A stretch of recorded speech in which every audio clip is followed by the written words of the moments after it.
He's Hacker. Talk about a fried egg. I lasted about 5 minutes out there. I said, to heck with this. I'll do this in the morning. And I don't have any inside information. The lady that did it, she got in there. She made it happen. And he doesn't shy away from opinion. And I do enjoy drinking cold beer at ballparks. So if that makes me a baseball fan, then I'm a diehard baseball fan. It's Hacker After Dark on 1010XL. And a very good Monday evening to you, Jacksonville. It is Hacker After Dark, 1010XL, 92.5 FM with Dylan Denmark. The Hacker Ryan Green with you. Glad you are with us on the final day of June. We're halfway through 2025. Good grief. Hard to believe that. We got 4th of July coming up on Friday.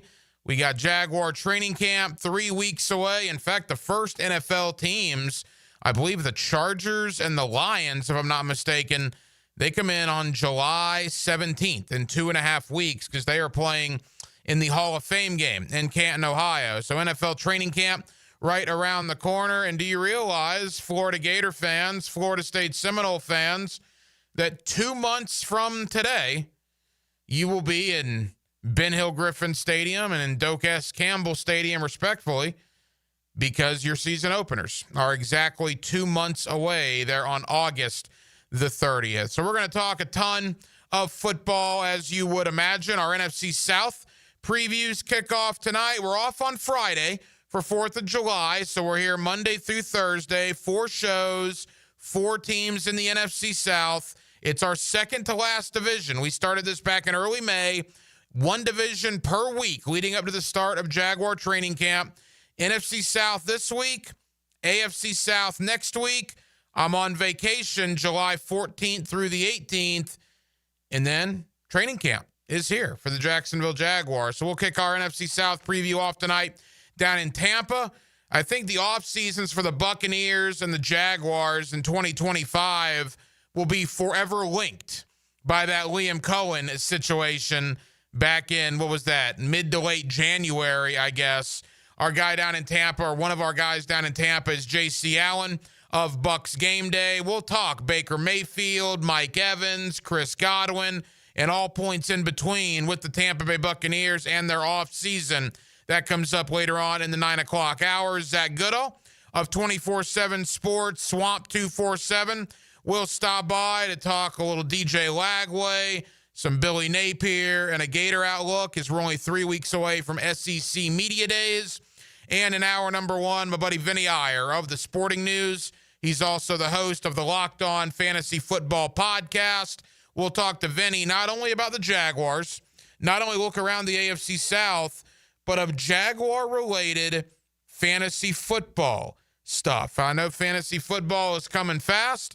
We'll talk about Brian Thomas Jr., Travis Hunter, Travis Etienne. We'll take a look at all of the Jaguars and kind of where they're going in some of these early fantasy football drafts. We're glad you're with us on a Monday to kick off Hacker After Dark here on 1010XL and on 92.5 FM. Every night here on Hacker After Dark, we do kick it off with a big deal of the night. And Dylan Denmark, let's do that right now. Time now for the big deal of the night. What's the big deal? What is the big deal? No big deal. It is a big deal. On Hacker After Dark. So I sat in with Hayes Carline today on the Frangie Show. I'll be doing that all week. That show ended at 6 o'clock. So I've had 2 hours to look around and peruse and get some information for the Hacker After Dark broadcast, which is obviously underway right now. And I've seen videos, little 30-second videos of the Jaguar trip to the Bahamas, but I got to see the full video on YouTube.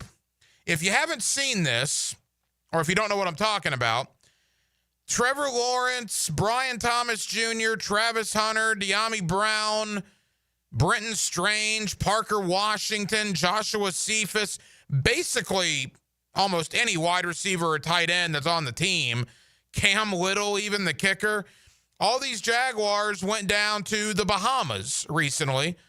They had a YouTube crew there with them. They were filming stuff that they have released, and it's of them working out not only on the football field, but in the gym there in the Bahamas. If you're a Jaguar fan, you will absolutely enjoy it. It's not hard to find.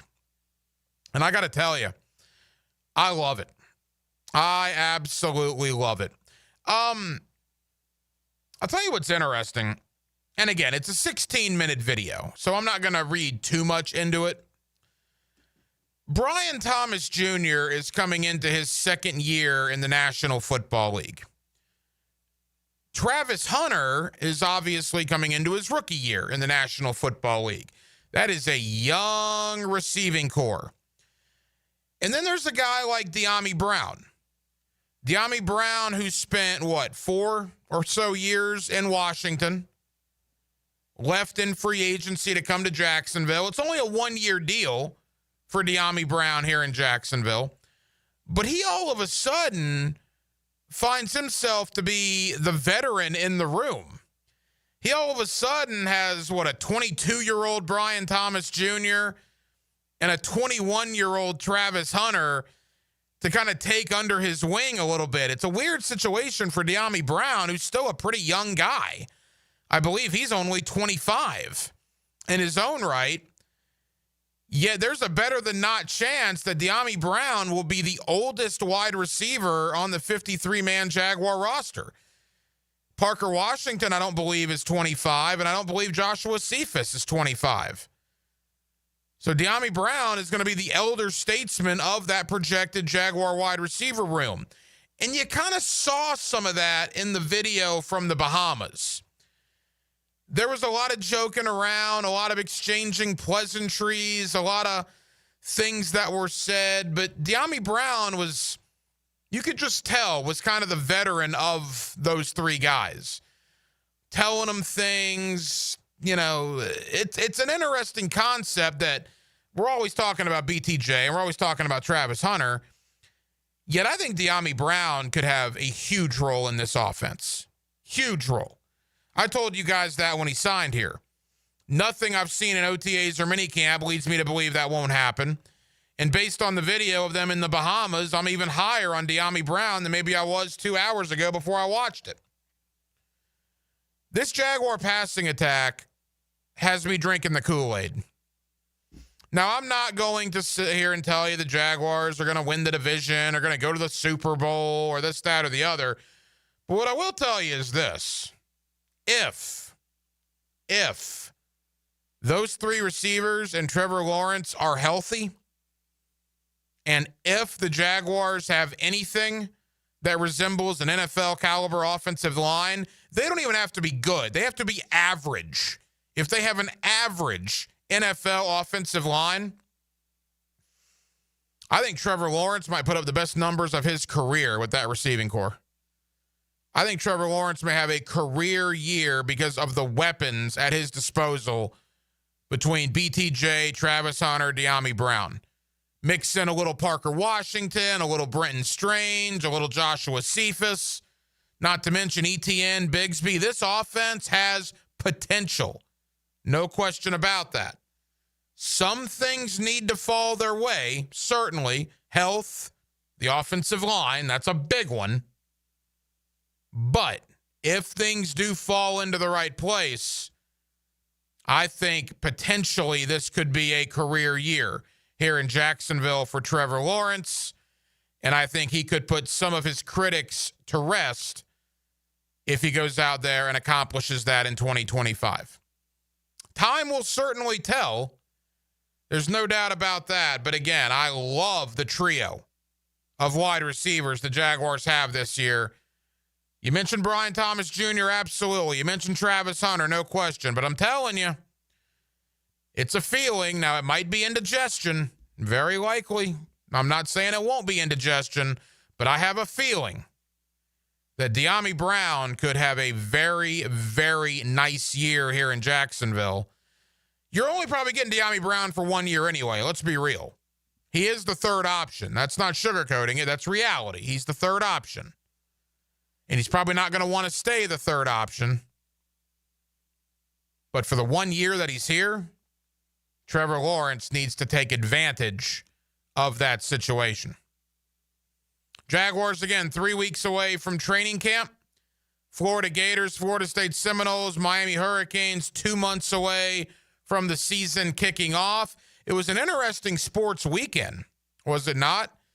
Man, I was locked into the United States-Costa Rica Gold Cup matchup last night. Oh, just locked in.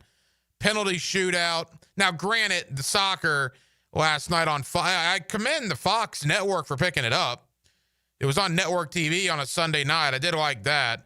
It was the United States' C team. Pulisic wasn't there. A lot of guys weren't there. I'm not even sure if any of these cats are going to make the World Cup roster. But for what it was entertaining that the United States and Costa Rica went at it. U.S. wins in a penalty shootout. They will play Guatemala on Wednesday night. Guatemala upset Canada. So it's the U.S. and Guatemala. Honestly, the winner is probably going to take on Mexico. And that would be cool this weekend. Anytime the United States and Mexico get together in soccer, it's always a spectacle. It's always fun. And as a sports fan, that's what I'm hoping for. Obviously, rooting for the U.S. Would love to see Mexico involved there as well. The NBA free agent period has begun. Now, the NBA does exactly like the NFL does. It begins tonight. It actually began at 6 o'clock, about 2 hours and some change ago. You can't officially sign until July 6th. So you got the negotiation period. But I saw former Gator Dorian Finney-Smith is leaving the Lakers, getting $53 million to go to the Houston Rockets. I saw Michael Porter Jr. is being traded from Denver to Brooklyn. Not a lot of big moves yet, big trades. We've already seen the trades, right? Kevin Durant, Kristaps Porzingis, Drew Holiday, Desmond Bane. The trades have already happened. Now it's some of the free agent situations. The Orlando Magic haven't done anything yet. The Miami Heat haven't done anything yet. We'll keep you updated if they do. Neither team has a ton of money. A lot of teams in the NBA don't have a lot of money to spend. That's why you saw all those trades about a week and a half ago. But I thought it was interesting that Dorian Finney-Smith got himself $53 million. Good for him. He's turned out to be a good player.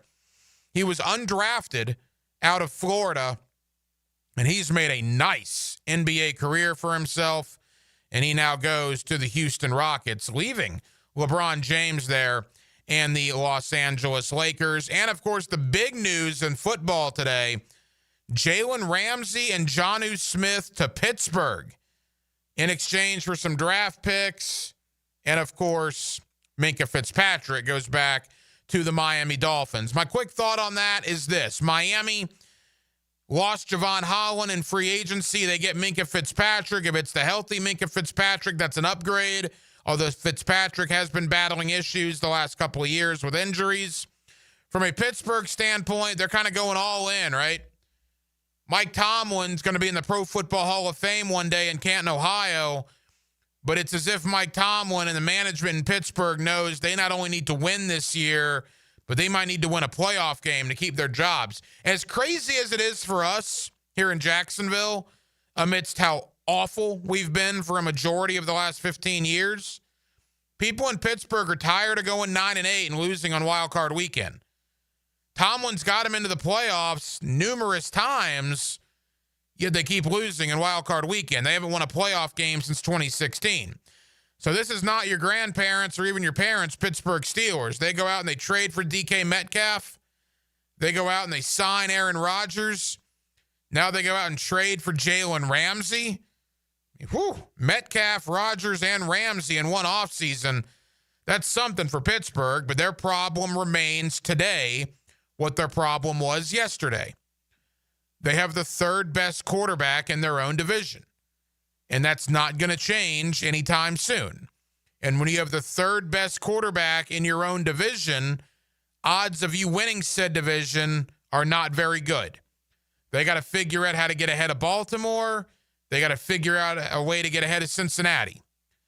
And when you got Joe Burrow in your division, and when you got Lamar Jackson in your division, that's a tough chore. Now, I'll give Pittsburgh credit because they're bringing in all-pro, Pro Bowl caliber talent, certainly. But again, it's a tall order when you have to get past both the Ravens and the Bengals there in the AFC North. The Jaguars don't have that problem. in the AFC South. In fact, you could argue the Jaguars maybe play in the worst division in the entire National Football League. It's certainly in the conversation. We'll talk Jaguars. We'll talk AFC South. We'll talk a little bit about the Ramsey trade. But I also want to talk Jaguars from a fantasy football point of view. Where is Brian Thomas Jr. going in these early drafts? Where is Travis Hunter going? What about Travis Etienne? We're going to do that with Vinny Iyer of the Sporting News. Vinny's also the host of the Locked On Fantasy Football podcast, and he joins me next on a Monday evening here in Northeast Florida. Jacksonville, we're glad you're with us. It's Hacker After Dark right here on 1010XL and on 92.5 FM. Jaguars football lives here. Listen, we sticking together. 1010XL.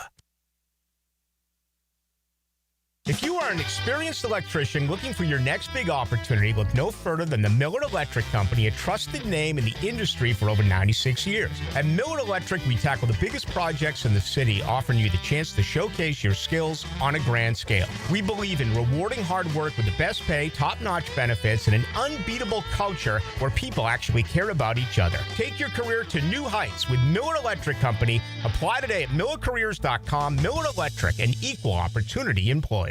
Registration is now open for the Circle K Greater Jacksonville Kingfish Tournament. Over $250,000 in cash and prizes available, with payouts up to 20 places. Of course, there's great prizes for lady anglers, and bring along your junior anglers as well. Register today at kingfishtournament.com.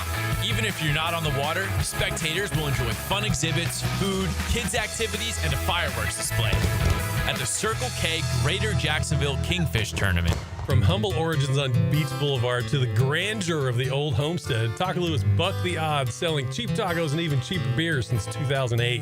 I'll be the first to lament that nothing is cheap anymore, but much has not changed in 17 years. Bangin' Shrimp still rocks, margaritas flow day and night, and we love to see old friends and make new friends every day. You can still spin the wheel or sit outside on the patio in the sun with friends and family. It's been a ton of fun, and we have you, Jacksonville, to thank for 17 years. Takaloo in Jacksonville Beach. Are you experiencing high energy bills? Now is the time to upgrade your old inefficient windows and doors. Don't miss Renewal by Andersen's 30th anniversary sale. For a limited time, buy one, get 130% off all windows and patio doors. Visit bestwindowsflorida.com now to take advantage of this incredible offer. But hurry, this offer won't last long. Renewal by Andersen. Superior products, exceptional service. Restrictions apply. License number CGC1527613.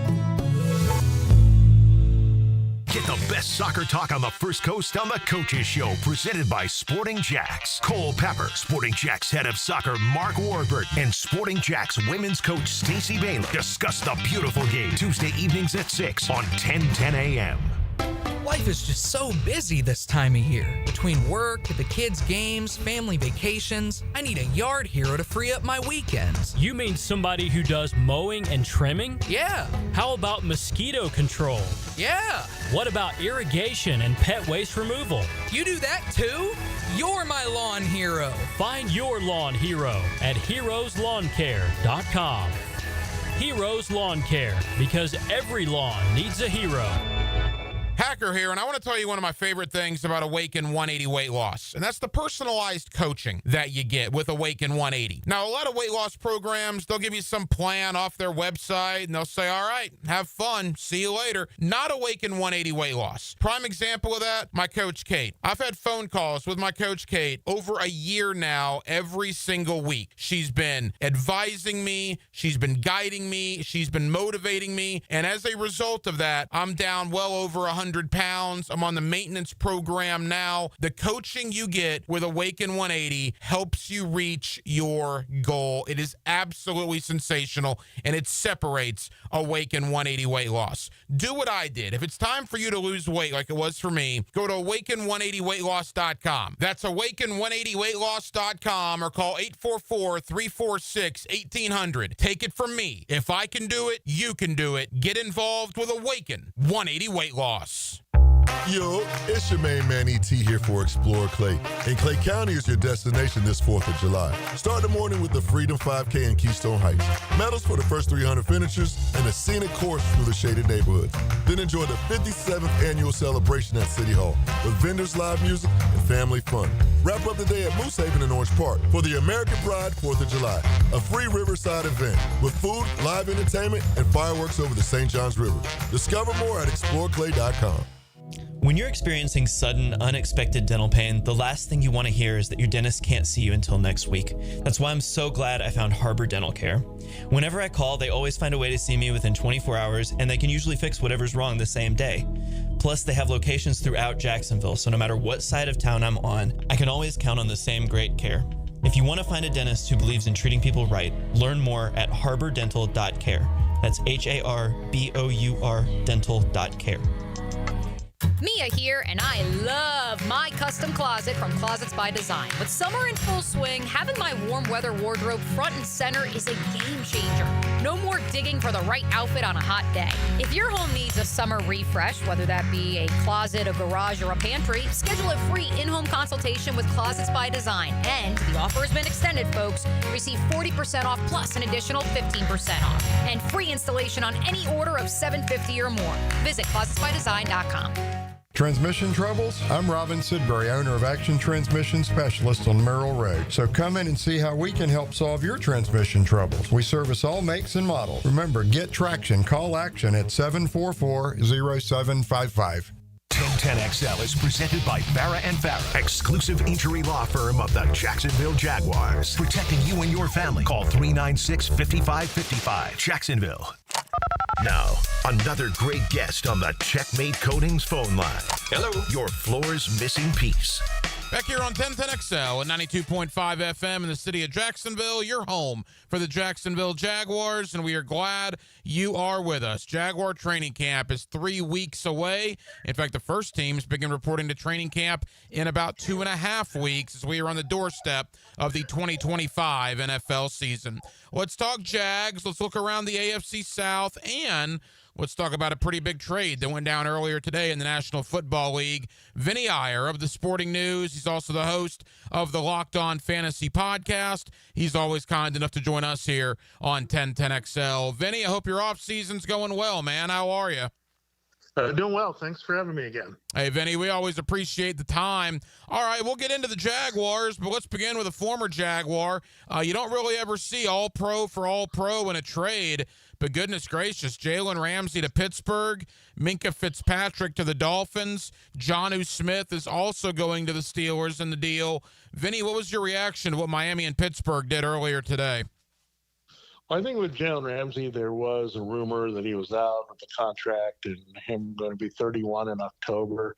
He's still playing at a high level, but for teams such as the Dolphins, who are kind of in limbo, and they made the playoffs a couple times in a row with Mike McDaniel, but there was a lot of disappointment last year, especially with some of their holes that started to develop. And they'd already lost Javon Holland at safety, and Xavier Howard had basically been done with his career in 2023. So when you look at that, I think they had to move on to the secondary a little bit more. And then they said, okay, we can get a replacement at least for Holland that we'd anticipated. But we thought about the trade here and said, okay, Fitzpatrick is a guy that obviously knows this organization, and we can go in that direction. So I think with Jonnu Smith, don't kind of just forget about that part of the deal. He had a very productive season last year. If you look at the numbers, I mean, people will be shocked that he had 88 receptions for the Dolphins, but that's the case. And he also played with Arthur Smith, who's the Steelers' offense coordinator. So he can be a sneaky good weapon there for Aaron Rodgers, because I think when you look at the way the Steelers are built, they might use a lot more of 12 personnel, 2 tight ends than you might see with their wide receivers after basically swapping out George Pickens for DK Metcalf. So it's a pretty good upgrade for the Steelers. Overall, they needed a veteran corner. So when you look at that, Ramsey and Smith, and then Fitzpatrick basically filling a hole on the other side, I think pretty much the Steelers got the better end of that deal, but the Dolphins, I think, were more in desperate mode to dump that contract. Vinny Iyer of the Sporting News with us here on 1010XL. All right, Vinny, to our local team. You and I haven't talked this offseason yet. Obviously, Travis Hunter is the big story, but if you want to go back to Liam Cohen, James Gladstone, I mean, I think it might be one of the craziest off seasons in Jaguar history. From a mile-high view, what have you made about what the Jaguars have done here over the last 6 months? I think they're just taking a page of the more successful teams. I mean, attaching themselves to these younger coordinators, people that have had experience with Sean McVay, just going in a different direction, a fresh approach in the front office.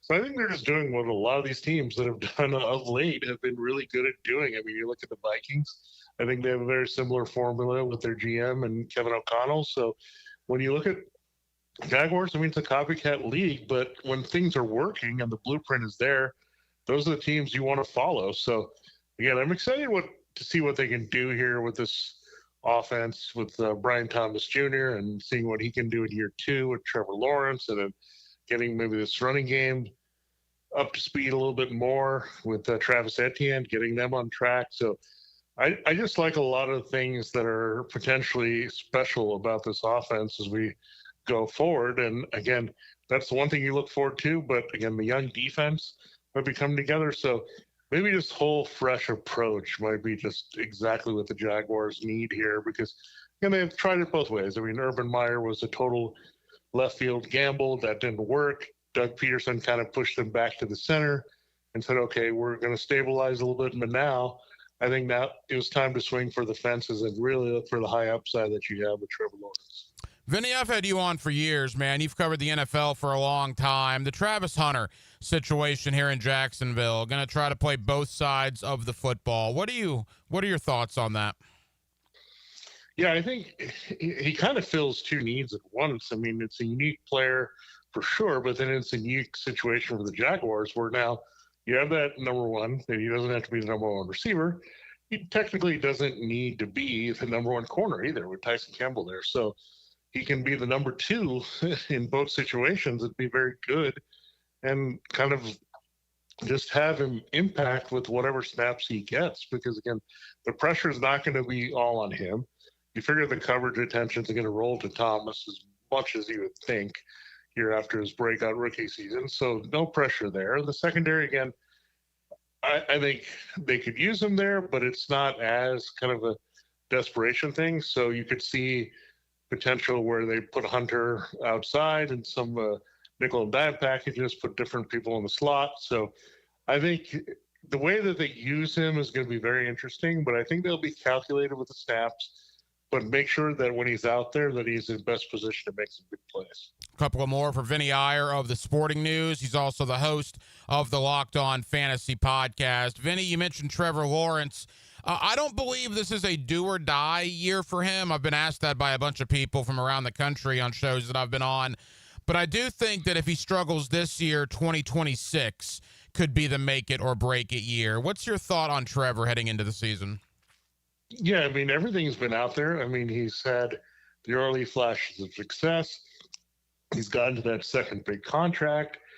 And I think he's kind of in the same boat as Justin Herbert, but in a different way. I think Herbert's done a little bit more proving in the regular season, but his playoffs have been pretty shaky so far with his ceiling. I think these guys have similar contracts, and they haven't quite lived up to where the guy around them in that kind of sphere of quarterbacks and Joe Burrow has nearly had the same type of success in terms of the passing numbers, the stats, or getting to a Super Bowl. So I think Herbert and Lawrence are going to be lumped in together a little bit and seeing where they go. I mean, they met early in a playoff game that went in Trevor's favor, but we haven't seen a lot of that since from either quarterback. So, yeah, I think this is a big year to get back on track. And then next year is the year that you're looking for Trevor Lawrence to take, okay, he's finally going to make that big jump as a number one overall pick. And look, it's too early to write off people sometimes. I mean, we did it with Baker Mayfield, and now he's playing the best football of his career kind of late as a number one overall pick. So when you have that status, you have a lot of talent, and there's a lot of leeway. I think Trevor Lawrence, again, Liam Cohen was responsible a lot for the Baker Mayfield thing. So I think there should be some confidence you'll see that type of Trevor Lawrence at least emerge in the latter half of this season. Vinny, I'm never going to be confused for a Jaguar homer, but I will say this. Even coming off a 4-win season, they're in a manageable division. I mean, Tennessee's in kind of a rebuild with a first-year quarterback. Indianapolis has probably got a full-blown quarterback controversy on their hands. Houston, probably the class, but I would argue they had a pretty bad offseason, particularly on the offensive line. I mean, what's your thought as a whole on the South as we enter 2025? Yeah, I think it's up for grabs. I think, for me, the Colts, I don't know what's going to happen between Daniel Jones and Anthony Richardson, and you don't expect the Titans to take that big of a leap. So I think you scratch those teams off. And then you look at a potential two-team race here. And then you look at the Texans, you're right, they didn't have the best offseason. I think defensively maybe is where the Texans are going to be foundationally better than the teams of the division with Danielle Hunter and what they've done with D'Amico Ryans, and they do force a lot of turnovers and make a lot of big plays. So I think that's the team that has the edge defensively. But I think the Jaguars can maybe bridge that gap offensively this year with Cohen and some of the weapons they have around Lawrence. Now, if they can do that, then they're going to be competitive right there with the Texans. Then you get some of these younger defensive players to have at least an adequate season so that their defense is more complementary. And then all of a sudden, you're pushing the Texans. So really, I think it is between Houston and Jacksonville to take this division. Jacksonville has a better shot than most people would think. Vinny, I want to end with some Jaguar-related fantasy stuff for you, but final question as a whole. The last NFL game that was played was Kansas City and Philadelphia in the Super Bowl. Are they still the two favorites, in your opinion, in their respective conferences heading into this year? Yeah, I think Kansas City for sure. I mean, this is a team that just is always there no matter what. I think they're actually looking better with their wide receiver situation they've had last few years. So they're going to be the team to beat until we see it consistently. Someone else knocking them off in Buffalo and Baltimore, still trying to figure it out. Cincinnati's basically had the only breakthrough there. So Kansas City is the real team. You got to knock them off to have any shot if you're in the AFC. And then the NFC, I think, a little bit more wide open. You figure the 49ers will rebound.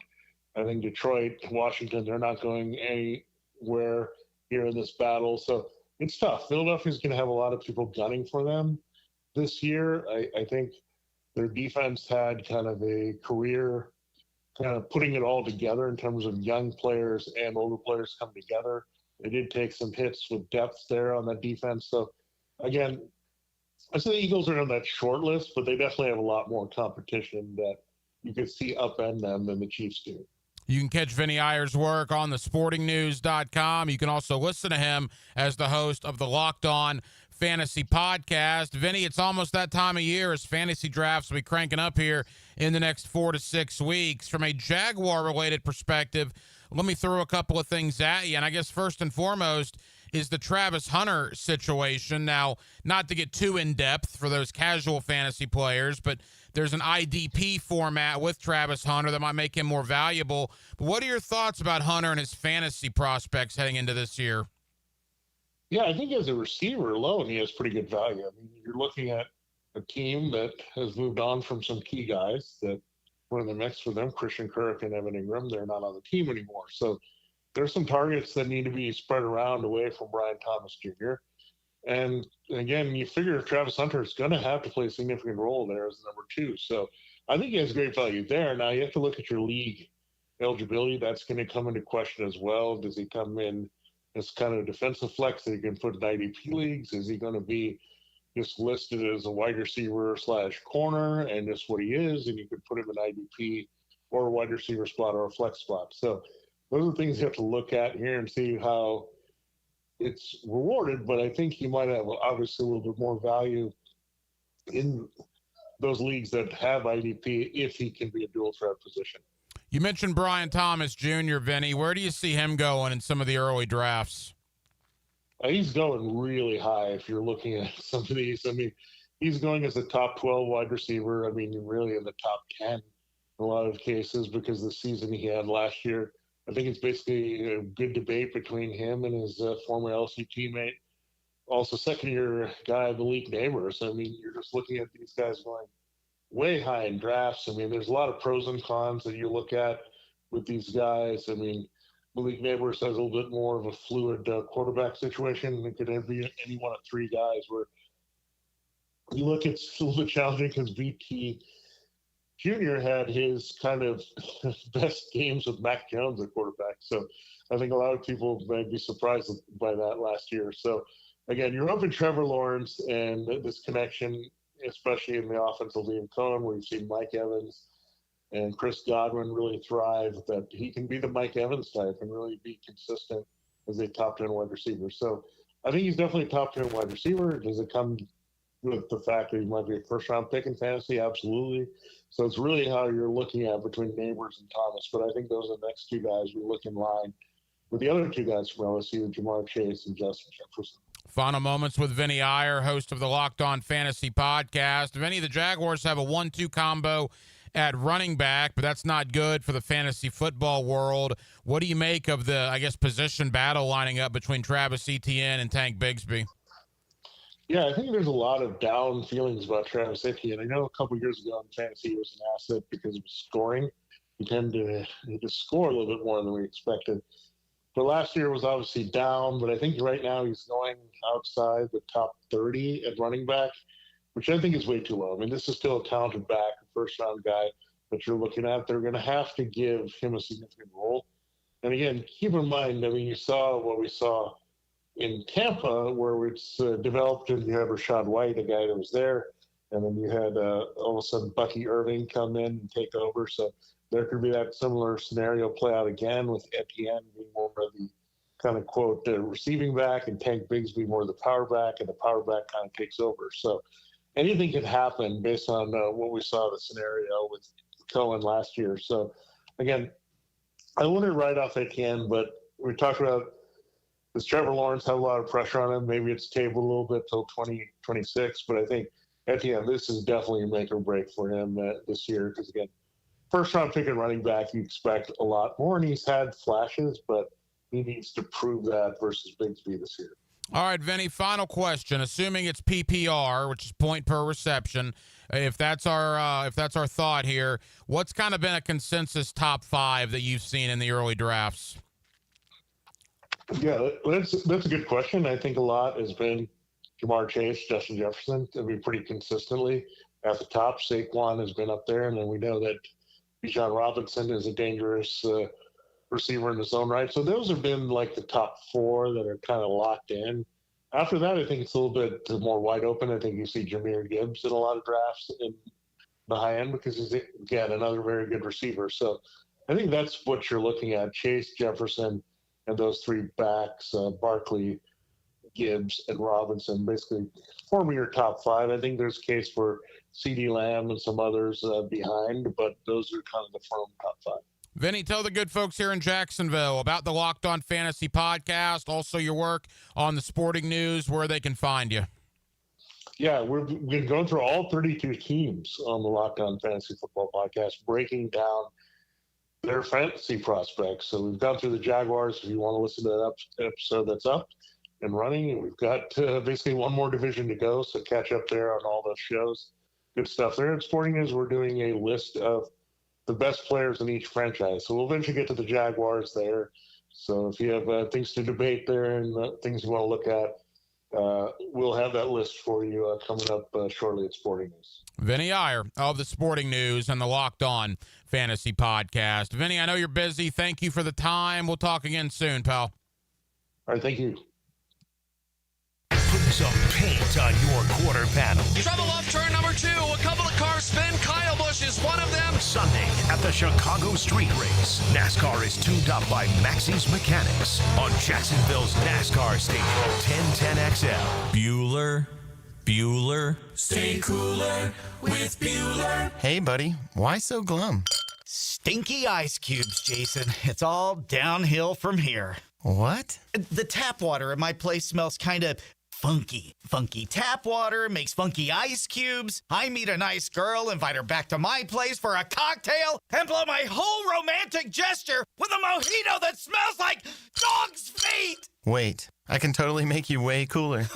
I'm not taking your charity ice cubes, Jason. I have my pride. Your pride is safe. Our plumbers can be at your house the day you call and install a whole home water purification system. Water tastes better, dishes come out cleaner, even your hair feels better after you shower. Ooh, The ladies love a man with soft hair, don't they, Jason? Life moves pretty fast. If you spend every day worried about the water in your own home, you could miss it. Stay cooler with Bueller. Visit BuellerAir.com.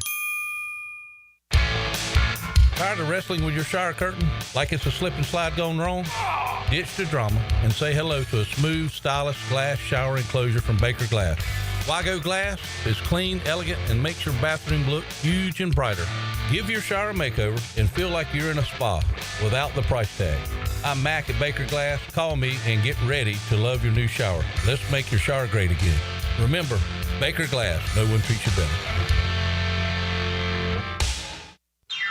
Hey everybody, Jennifer Marion with Randy Marion Cadillac in Jacksonville here to say hello, and we'd sure like to have your business. You know what? They're going to love the king of price. My dad believes in making great deals and having a great selection in stock. Cadillac XT4s, XT5s, and XT6s, and Escalades. The all-electric Cadillac Lyriq. CT4s and CT5s. Cadillac luxury and selection is just waiting for you. At Randy Marion Cadillac, Southside Boulevard, Jacksonville. And don't forget, tell him Jennifer sent ya.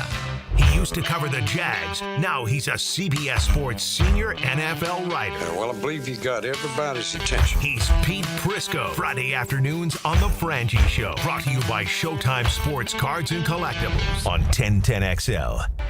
Committed to the mission. At Navy Mutual, we're committed to providing high-quality life insurance to members of the military and their families. Because at Navy Mutual, our highest commitment is to you. Visit NavyMutual.org. This 4th of July, Navy Mutual would like to salute Yogi Berra as our hero in sports. Berra, a 15-time All-Star with the New York Yankees, was also one of the thousands who stormed the beaches of Normandy. The Hall of Famer is considered one of the greatest catchers of all time. Have you or someone you care about been arrested or had their driver's license taken away? I'm Susan Cohen, and I work with David Robbins at the law firm of Epstein & Robbins. We are experienced fighters for those charged with DUI and all criminal offenses. I've been named the best DUI attorney in the state, and David has been named the best criminal defense lawyer in Jacksonville. In your battle with the justice system, there is only one thing you need to know. Dial David 24/7 at Epstein & Robbins, 354-5645. Are you ready to play this summer?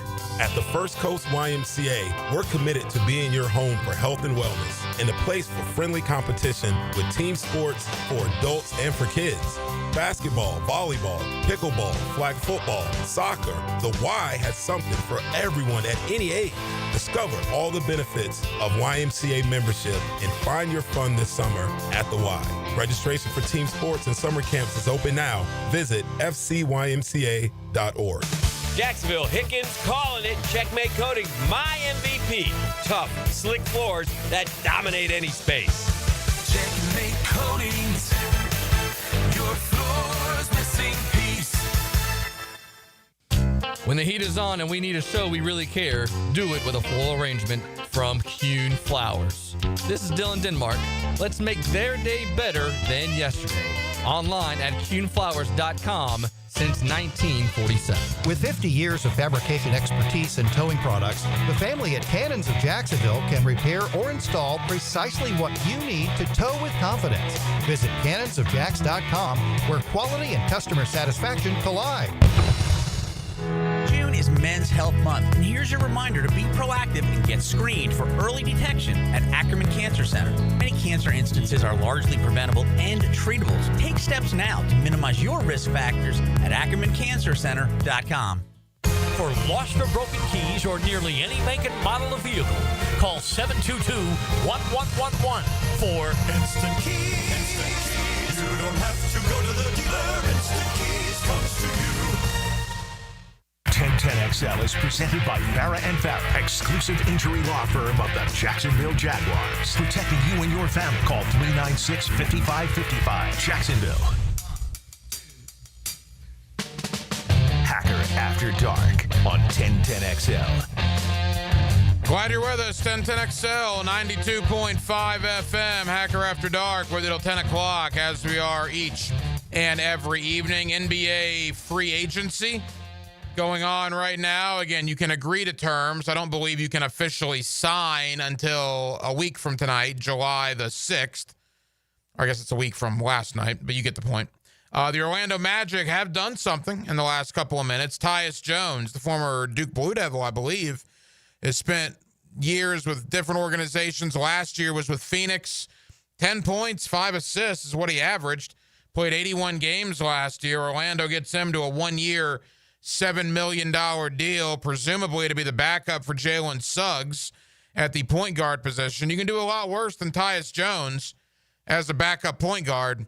Again, 1 year, $7 million. We'll see if Orlando or Miami does anything else this evening as night number 1 of NBA free agency ongoing. But the Magic now have added Desmond Bane via trade, drafted Jason Richardson's son out of Michigan State, and now have signed Tyus Jones. So there's no doubt the Magic have been very active so far in the NBA offseason. The 2026 NFL draft is going to be unlike any that we've ever experienced here in Jacksonville, because I believe, I'm trying to go through the memory banks here, but I believe it will be the first time in the history of the Jacksonville Jaguars that we do not have a first-round pick. That is correct. That is crazy to think about, right? 30-plus years, they've had a first-round pick every year. They won't, obviously, in 2026 because of the Travis Hunter trade-up. So what's really going to be fascinating is when we're into mock draft season next February, March, and April, Denmark. We're going to have to finagle that a little bit to talk about some round 2 prospects. Keep in mind, though, James Gladstone during the draft did pick up 2 additional third-round picks. So even though the Jaguars don't have a first-rounder, they still will have 4 picks in the top 100, which is pretty good. They're going to have a second-rounder, and they have 3 third-round selections next year. And again, this is not to break down what player is going to what team, but I'm just interested in where Matt Miller of ESPN.com has a couple of guys. Cade Klubnik, I was talking to Baloo about him earlier during the 2-minute drill.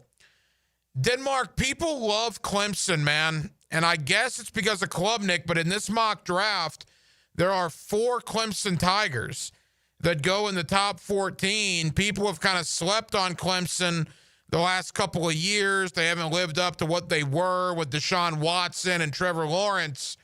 Apparently, they might be back to that this year because everybody you talk to that covers college football seemingly loves the Clemson Tigers. Yeah, I think a little bit has to do with also the ACC being so weak. I mean, it's Clemson, Miami, and who else? Yeah, it's fair. So they got Bill Belichick, from what I hear. Yeah, they do, and a lot of people are expecting them to go at best 6-6, from what I've seen. Let me ask you this: LSU Clemson Saturday night in Clemson's Death Valley. Who do you like in that game on August 30th? Clemson, because they're playing at home. That's a crazy good game, though, right? Oh yeah, that's both of those teams I expect to be in the playoffs. And by the way, Klubnik's number 1 in this mock draft. Garrett Nussmeier, the quarterback from LSU, goes number 11 in this mock draft. But one of the things that really stood out to me, and I was talking with Hayes Carline about this earlier, and he pointed it out, and I've done some research on it in the last couple of hours. The Florida Gators are well represented in this mock draft in 2026. ESPN.com has Austin Barber, formerly of Trinity Christian, now with the Florida Gators, has him going 21 to the Houston Texans, which would be quite the deal for Austin Barber. No question about that. They also have Tyreek Sapp, the edge from Florida, going 29 to the Detroit Lions. And if that isn't good enough, ESPN.com just puts a cherry on top and has Jake Slaughter, the Florida center, going 32 to the Buffalo Bills. 3 Florida Gator linemen, 2 on offense, 1 on defense, projected first-round picks in this mock on ESPN.com. That doesn't take even into account Caleb Banks, who, for whatever reason, is not in this mock. But you see Caleb Banks mocked all over the place in 2026 as well. Denmark, we talked about this when it happened. You know, all the talk about Lagway, and obviously he's the quarterback. He He sells all the tickets. He's the highlight reel. I get it. No question. The Gators will go as far as DJ Lagway will take them. But I remember there was about a week or 2 week stretch there when Jake Slaughter, Austin Barber, Caleb Banks, and Tyreek Sapp all announced they were coming back. And when all of those guys announced they were coming back, I'm like, well, Florida just won the offseason. Because 4 NFL linemen, and make no mistake about it, Banks, Sapp, Slaughter, and Barber would have all been drafted in April. They would all be in NFL rosters right now getting ready for training camp. And all 4 decided to come back, 2 on the offense, 2 on the defense. I thought Florida there won the offseason already. They obviously added to the roster on top of that. But Denmark, some high praise from ESPN.com to have 3 of those guys as projected first-round picks in this way too early mock draft. Yeah, I've seen a couple of them have 4 different Gators selected in some of the mock drafts for next year. I mean, Florida's one of the few teams that has a lot of starters coming back next year. I forget what the number was. I was listening to a podcast. I saw the clip on TikTok. It was like, of the 133 schools in college football, only like maybe a dozen or 2 are returning 11 starters or more. Yeah. And, Florida is one of those because of, think about all the guys they have come back. Now, a lot of those guys are going to be going to their final year, and, you're going to have some freshmen, and, you're going to have to hopefully hope for those guys to, learn under those guys to be ready for the following year. But for this season, yeah, those guys are going to be ready to go, and, you got to be ready to play, man. We were talking with Baloo about the title odds, and they're projected to go 6.5 wins. But when you go 7-5 last year and you have all that talent, barring a catastrophic injury to one of your main players, you have to do good this year. I have Florida in the 8-4, 9-3 if a bounce goes their way. Look, I'm not living in La La Land saying 12-0 with that schedule or 11-1. I've seen some people say 10-2. I don't see that, although now you're getting into more of the conversation I'm willing to have with you. If you think Florida's going to go 12-0, there's nothing for us to really discuss. If you think Florida's going to go 11-1, again, I don't really have a whole lot to say to you because that's just not going to happen. 10-2, I'll at least hear you out on that. But I'm probably in the 9-3, 8-4 range. But I will say, look, this time last year, we all thought Billy Napier was going to be canned. Obviously, he's not. He's back in after the wins over LSU, Ole Miss, Florida State in the bowl game. He could be right back on the hot seat if they lose to LSU, Miami, Texas A&M. If they're 2-4, his seat's blazing hot. If they're 3-3, he's on a pretty big hot seat. I think you probably got to be 4-2 in their first 6 to not have that talk come back. But Denmark, I do think anything less than 8-4, even with that schedule, would probably be considered a disappointment, would it not? Yeah, I don't think you can go 7-5. You expect a much improved Lagway this year. The talent you have around them, the run game. Florida has one of the best running back rooms in the SEC, one of the top offensive lines. Speed everywhere on the outside. You have 2 really good defensive linemen that are projected to go first or second round next year. They have 2 really good D linemen, and I'm very intrigued by LJ McRae. And you have that as well. You have the ingredients of everything to work out. And, we'll see. Last year it wasn't that, the record was the record. It was they looked like they didn't belong in the same field when they played Miami and Texas A&M. Agreed. And to Billy's credit, and they didn't. That was awful. To Billy's credit, you wanted to, and what did we say last year? I think you and I even said it. We want to see improvement. We want to see growth from the beginning of the year to where they end. Well, you saw gigantic improvement. From whatever that was they put on the field against Miami week 1 last year to knocking LSU and Ole Miss out of the playoff in November, it was a 180-degree difference. It was crazy how much better Florida football was in November than where they were in September. The hope you have is that they take that momentum from November of last year and they put it right into this year. Because after those first 2 warm-up games, and no offense to the USF alumni here in Jacksonville, but yes, I'm including you in that, Florida should beat USF. Then, look, I would take 2-2 in a heartbeat. That 4-game stretch at LSU, at Miami, home Texas, at Texas A&M, that's brutal. I mean, you show me a team that has a harder 4-game stretch in America than at LSU, at Miami, home Texas, at Texas A&M. That is brutal. And I hear people saying 3-1. I don't see 3-1. I see 2-2. I would gladly take 2-2. And if you're 4-2 in the first 6, well, then now we're talking. Because now you got Mississippi State, you got Florida State, you got Tennessee. We don't know about them. At Ole Miss, but they lost a ton. You obviously still have Georgia. The Gators can't get into the playoff at 9-3, Denmark, can they? I think they can. 9-3 would be pushing it. And again, they're not.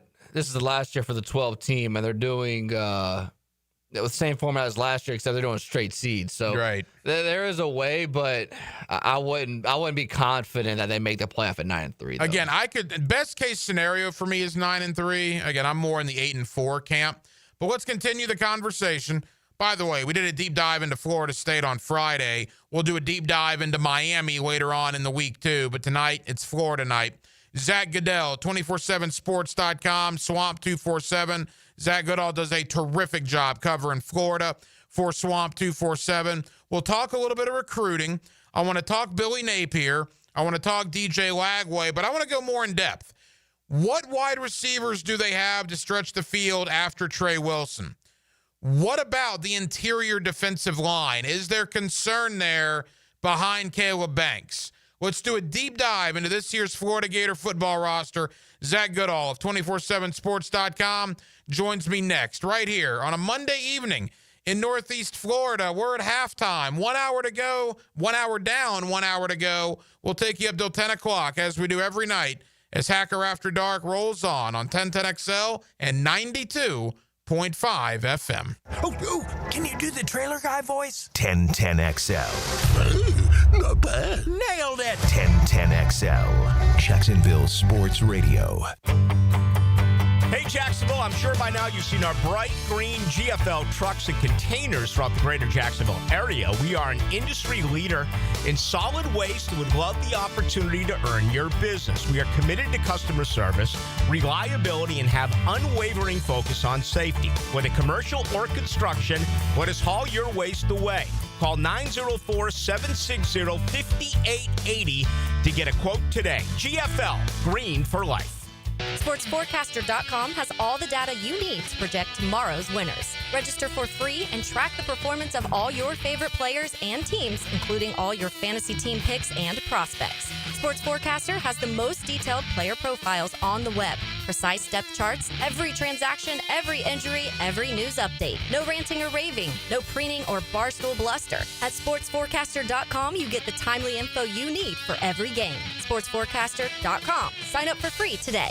Here's your 1010XL community calendar of local events and nonprofit groups helping people here at home. Find out how you can be part of the cure for blood cancer at the Light the Night Walk at Five Star Ballpark November 22nd. Take the first step at lightthenight.org. Veterans, first responders, and law enforcement officers deserve the best treatment. That's why ETMS Florida provides a free, drug-free electromagnetic treatment that helps lower symptoms of PTSD, anxiety, insomnia, and depression. Learn more at etmsflorida.com. Hope Haven believes in children and youth with special needs and abilities and has developed programs to help ensure their success. Find out more about their employment services and internship program at hope-haven.org. There's a critical need for all blood types. Please consider donating at a local blood donation center.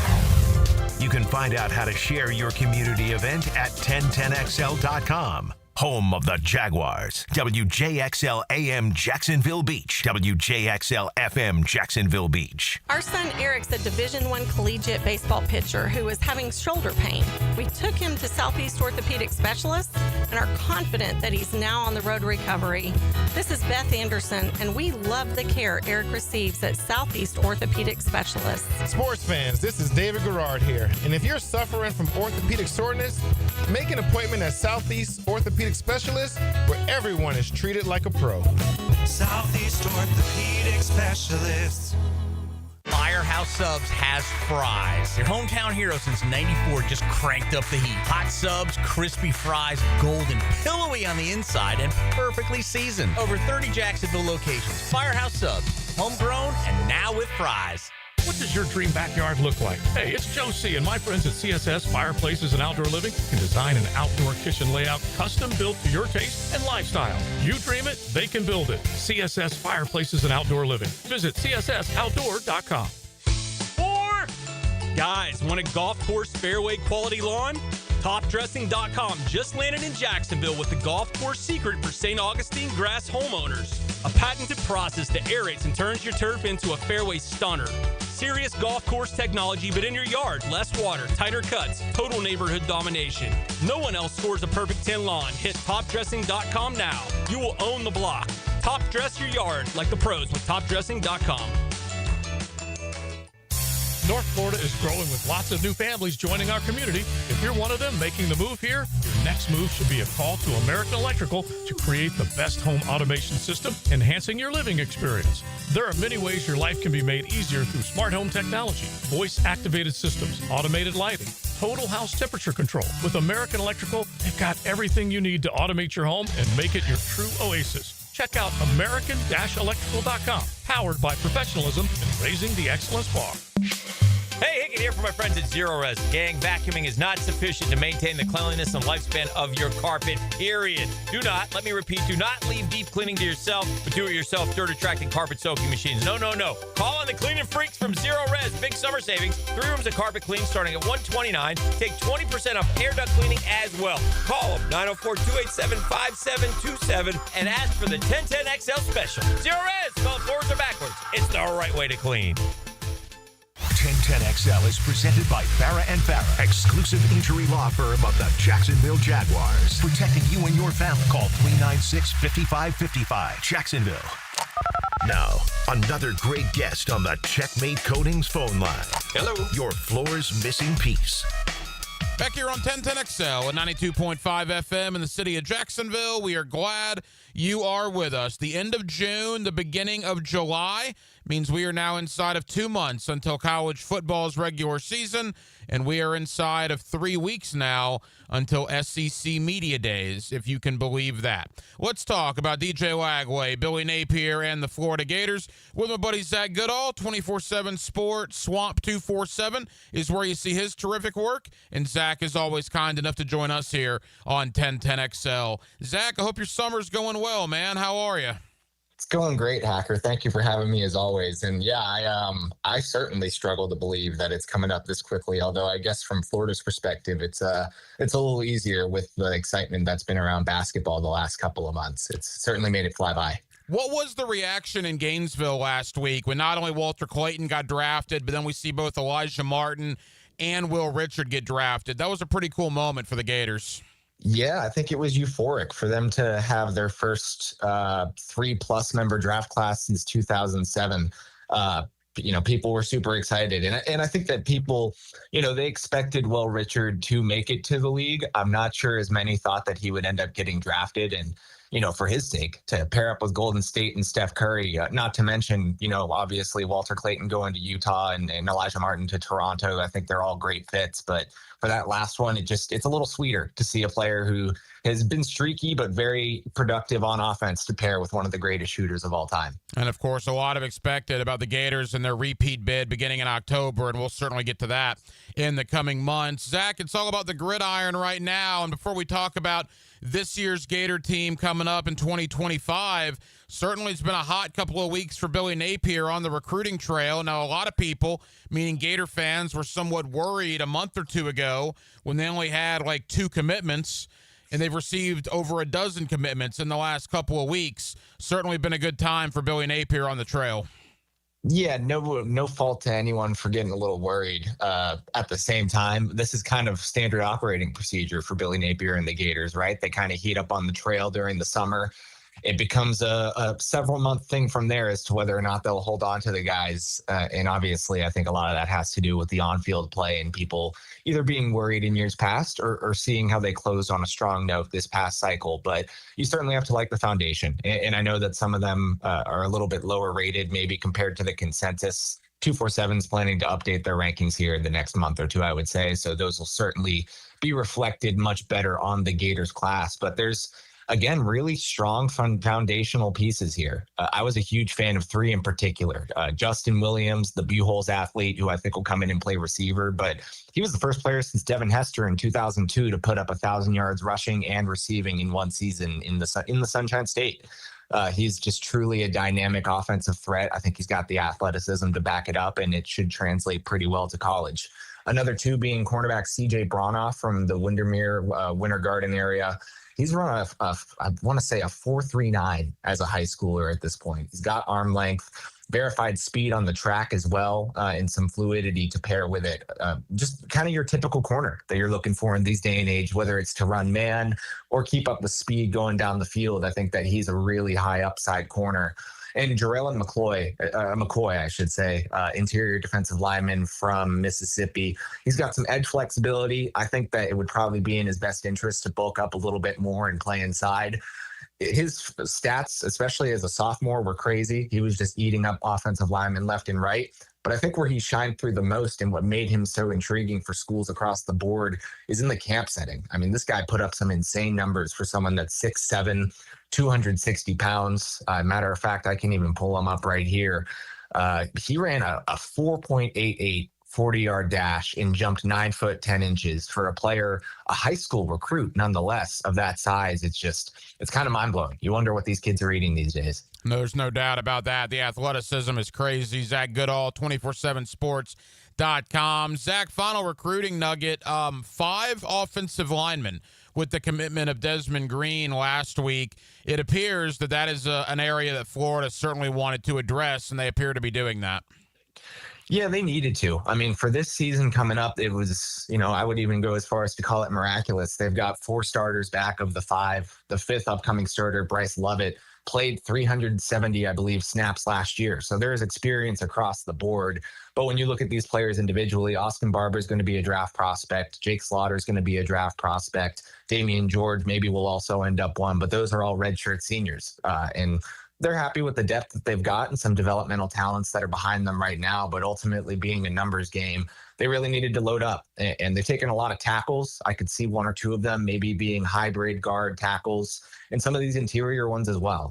Another situation where they may not be as highly rated right now, but I would say that as rankings update and as we get into the senior season, a few of them should get a bump. Chancellor Campbell is got to be one of the longest offensive tackle prospects to come out of high school and commit to a big school in recent memory. He's certainly one that's worth watching. Desmond Green is another. He's just a big, beefy interior offensive lineman, but he plays with so much power. I think that there's a lot of reason for optimism behind some of these guys, and fans will react to the rankings as they are now, but they are always subject to change, and I think people will be satisfied come the end of the cycle. Zach, I want to end with Billy Napier. I want to begin with DJ Lagway and talking about this year's team. And I made the point last week, and I think some Gator fans got upset with me, but that's okay. That's part of the job, I guess, every once in a while. I'm not afraid to mix it up every now and then. 12 touchdowns, 9 interceptions for DJ Lagway last year, completing 60% of his passes. All I've heard the entire offseason is that, well, if Lagway doesn't get hurt against Georgia, they may win the game. Well, maybe. Lagway was 2 of 6 in that game prior to being hurt. Look, I think Lagway is going to be very good. But all these Gator fans that are talking about being in New York as a Heisman finalist, I'm just saying we might want to pump the brakes a little bit. I mean, you cover this team every day. What's your thought? I mean, it's certainly not unlike Florida fans to when they've got someone they believe is a potentially generational talent to ride that offseason hype train for as long as they can. I understand both sides of it. I think that there's certainly more that DJ Lagway is going to need to prove. Even with that high interception count, there were some that also weren't intercepted. And I think that's more the short to intermediate area of his game that he'll need to clean up. I think that he's probably put a lot of effort on that during the offseason, but that comes with the asterisk of knowing that he wasn't able to throw passes in spring ball. So it's really going to be what do we see in fall camp and at the start of the season to determine just how much progress he's made. But he can just do things that a lot of other quarterbacks can't, even for, being a rising sophomore with 7 starts under his belt. I believe he was PFF's 3rd highest graded deep ball passer last year. He's got athleticism that I don't think we truly got to see to the fullest extent, given the hamstring injury that he had against Georgia, as you mentioned. There's just, from my perspective, there's a reason that he was such a highly ranked recruit coming in as a 5-star. We've not really seen all of it yet. And that's where this injury from spring camp, or multiple even, that I should note, that's kind of the biggest story of the offseason. And I know that we've kind of moved on from it. Billy Napier said he's back to throwing and that all is good, and that the rest during spring was ultimately the best thing for him. I'll still, I'm at a point where I'll take him at his word. I do want to see it. I want to believe it when I see it, and see if this has held him back at all. I know that he's doing a lot of work during the offseason. Heard really positive reviews of the, off to the side workouts that he's doing with Dallas Wilson in particular, where coaches aren't there. But it sounds like things are on the up and up for them.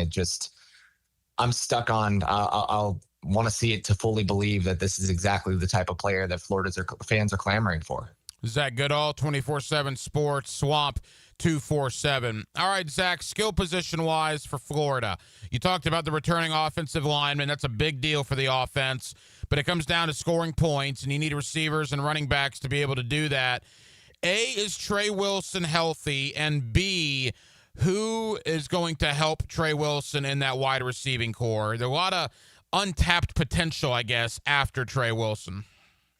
Yeah, based on the way that he was able to perform in spring, about 4 months after he had a hip surgery, I would expect him to be full go come the start of fall camp. Maybe they start him a little slow just to make sure he's up to full speed, but he was running routes. He was making diving catches with a black non-contact jersey on. So I'm optimistic that he's going to be in a very good spot come the start. And you're right. It comes down to what surrounds him. They obviously lost a pair of quality receivers to the NFL in Chimere Dike and Elijah Badger, but they went out and got J. Michael Sturdivant from UCLA in the transfer portal. Didn't have a fantastic last season with UCLA, but they're hoping that he can turn things around and get back to the level of production he had in his first season there, as well as at the start of his career in California. Really, all eyes should be on the freshman receivers, I think. And that's not to discredit some of the in-house players like Aiden Mizell. But you look at Dallas Wilson, what he did in that spring game, what made him such a highly coveted recruit, why he signed with Oregon in the first place. He is a player that I think can come in and make a monumental impact on the offense, even as a freshman. He's 6'3", 210, runs very fast for a player of that size, and is already out physical in a lot of, even some of these veteran defensive backs that Florida's got. He seems like one of those players that can truly make an immediate impact. Vernell Brown out of the slot too, maybe someone that kind of complements or gives Eugene Wilson a bit of a breather. But even though he's a little more wiry, I think he's 5'11", 170. I wouldn't necessarily say that'll lead to a full-time role as a freshman, but he's someone who can come in and give the offense a spark at the same time. He's really got impressive short to intermediate acceleration. You just see him breeze by some of the linebackers and even safeties and stars that are tasked with covering him, at least in the practice setting. He can come in and contribute on punt and kick returns where they're going to need some help, especially on the punt return side. Even, jet sweeps, some trick plays. Some of the things they did with Trey Wilson as a freshman is what I would expect of Vernell come his freshman season. Zach, as we go to the defense, as we begin to wrap up, look, they got to replace a couple of guys they lost in the portal, TJ Searcy and Jack Pyburn, although they got some terrific news when, obviously, Tyreek Sapp came back, Caleb Banks came back. We know about George Gums. We'll see about LJ McCray.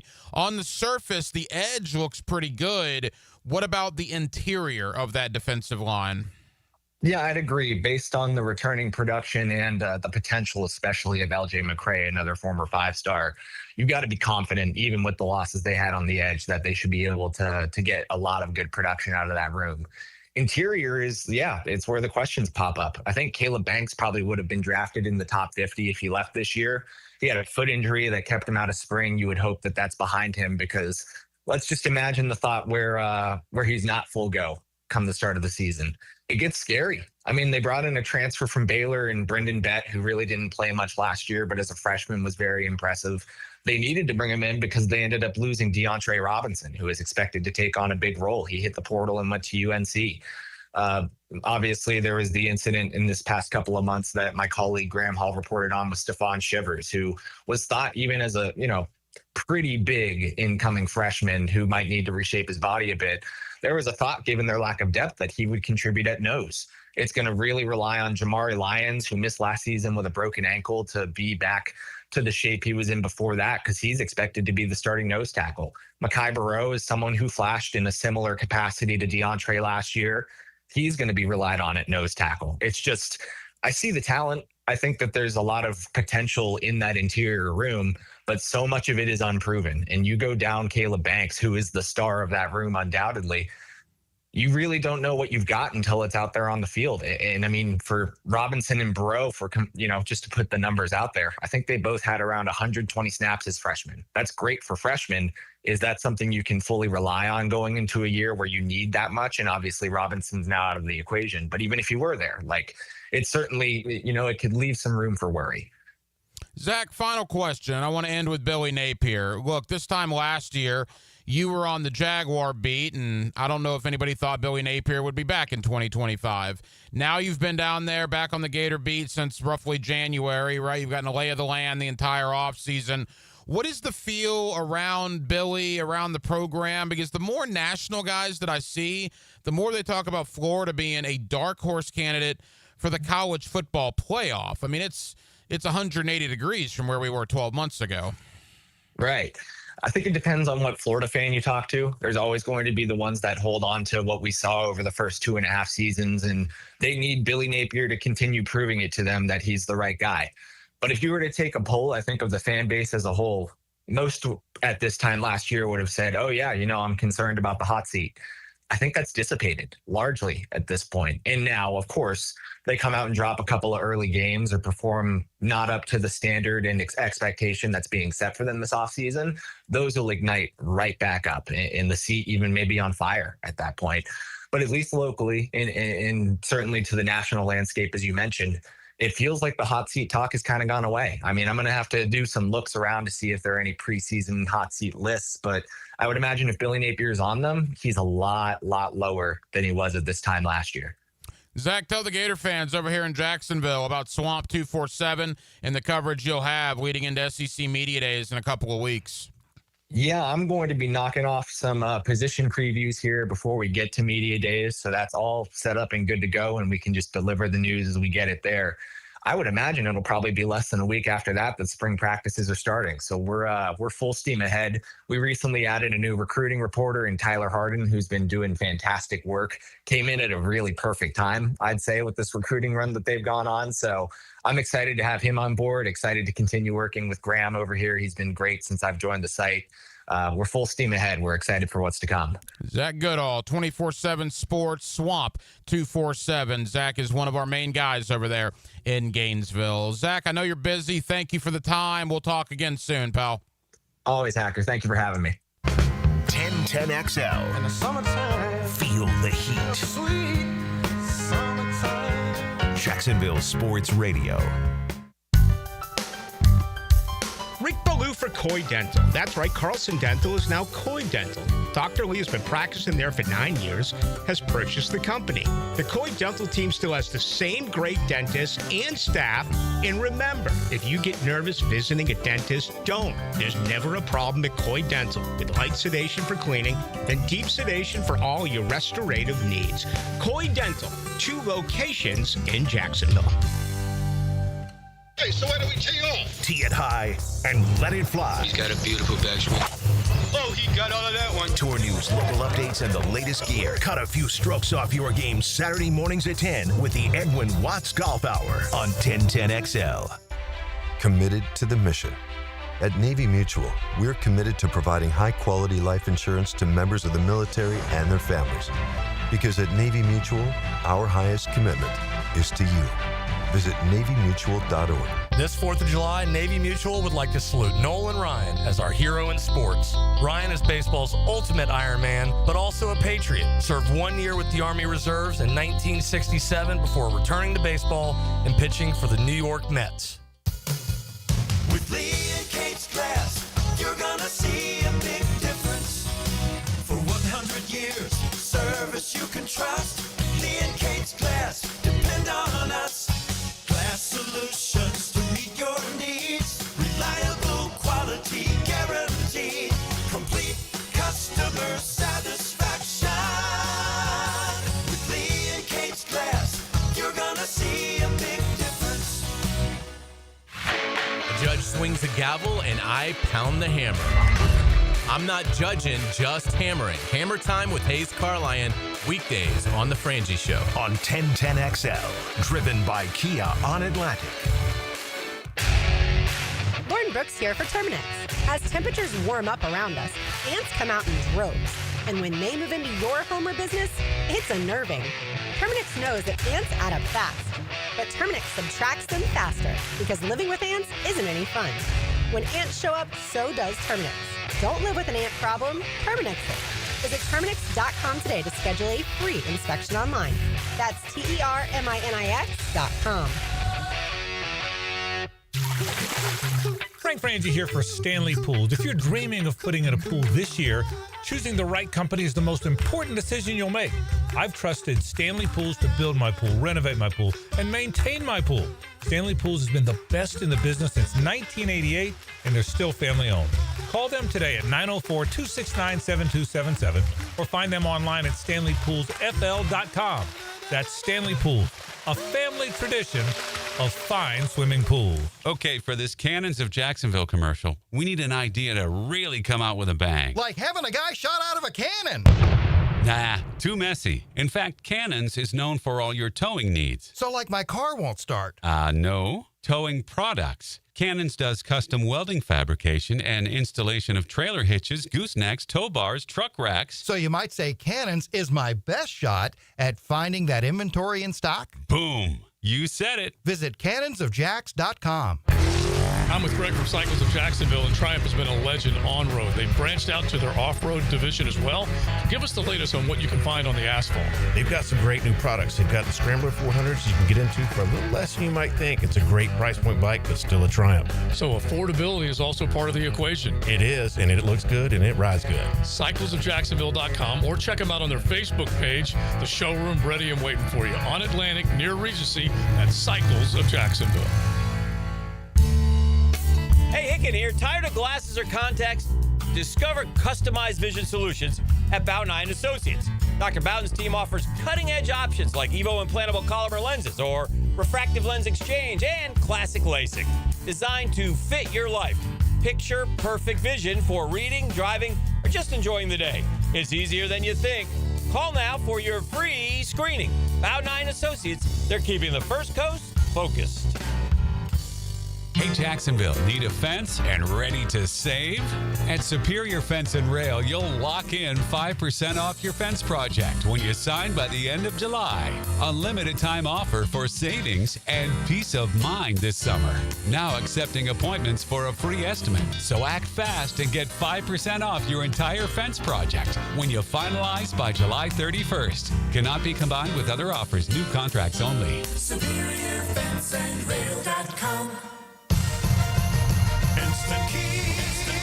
You don't have to go to the dealer. Instant Keys comes to you. Instant Keys saves the day if you have lost or broken keys. They can program new keys and remotes for nearly every make and model of vehicle at a fraction of the dealership cost.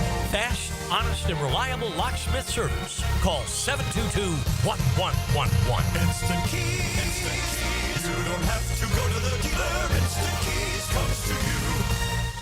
If life blindsided you tomorrow, would your family struggle? I'm Cody with Harborstone Financial, and I can help. One call could protect your family for life.